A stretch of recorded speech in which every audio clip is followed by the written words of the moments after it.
Rauf Clustal साहब, ताहियात नहली को अब जब खत्म कर दिया गया है तो नवाज शरीफ के लिए कितने रास्ते खुल चुके हैं? आपको क्या लगता है कि पहले ही वो तो तैयारियां अपनी तरफ से पूरी करके बैठे थे, लेकिन जो एक आखिरी हर्डल थी अब वो भी हट चुकी है?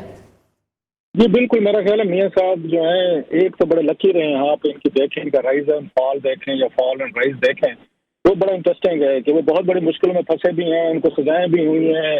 महजियाँ भी हुई हैं, उनकी जलावतनियाँ भी हुई हैं, लेकिन फिर भी उन्हें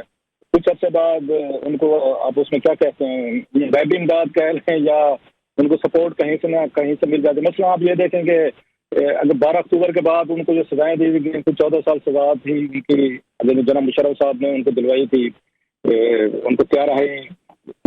अगर उसमें तो प्यार हाईजैकिंग केस में थी, उनको 14 साल सजा थी, तायाद महली थी 10 साल के लिए, वो पॉलिटिक्स में नहीं आ सकते थे। फिर भी आप देखें 10-12 साल बाद वापस आए और उनको 2010-12 में मेरा ख्याल है उन्होंने इफ्तिखार चौधरी साहब जब चीफ जस्टिस थे सारी चीजें में रिवर्स कर दी थी और वो दोबारा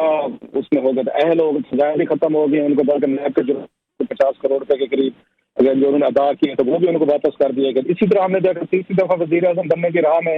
ये इनकी रुकावट थी कि जनाब मुशर्रफ साहब जब LFO था तो उसमें उन्होंने डाल दिया था कि आप तीसरी दफा वजीर आजम नहीं बन सकते, तो बेसिकली नवाज शरीफ साहब का रास्ता रोक रहे थे।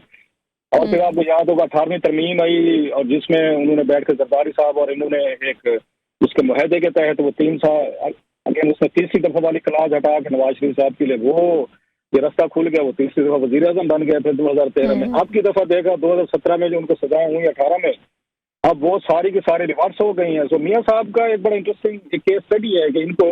अगर सजाएं भी होती हैं, सजाएं भुगतते भी हैं, लेकिन फिर संभव उनकी कोई उसका किस्मत को सितारा कहें या हमारे ये पावरफुल लोगों से उनका मेल जोल कहें, वट एवर जो भी कहें, तो मियां साहब जो हैं वो हमेशा नहीं मेक से कम बैक, और उनका तीसरी दफा मैं देख रहा हूँ।